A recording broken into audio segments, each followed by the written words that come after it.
Langi wahau da kapo pitis to ki manung sanba naga village Konsharam amasung thangna lairiba kuki village sigi marakta nauhona na bungna bigi thaudokta asok panyaw dari thaudokta da kuki singna Konsharam village sip amasung chairman faraga tamthina furukpati hospital laikan nakri kuki singna fupati ki solaba Konsharam village sip adu aimon Emson abon mai sei humpu apo palai kitraba alempu abon mai amasung village chairman adana Adam Dirinamai kawi sahini pusuri apopna tomba Dirinamai ni makoy ni haksangi mapam kaya da sokpata girim sa hospital laikanari impact news na pangma pauda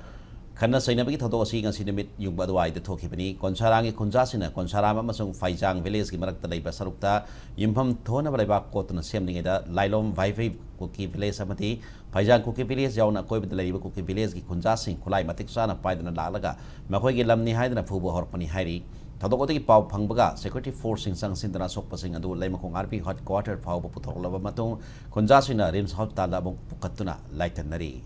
nganding sing bayabadi Konsaram village amasung Lailong Wi-Fi kuki village ki marakta ngahak laitana lamgi wahu da khana soina bi thadok thoktuna laklibani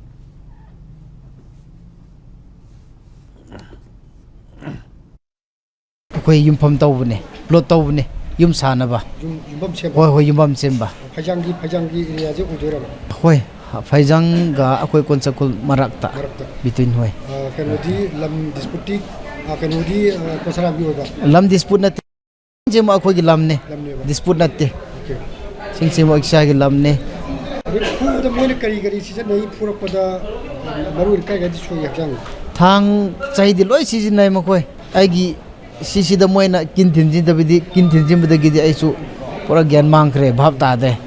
kamaina tawrakhi bunu haisu khangdre aigi mathak ta ningthauna tar lerame ami pangthurak buda adumane lerame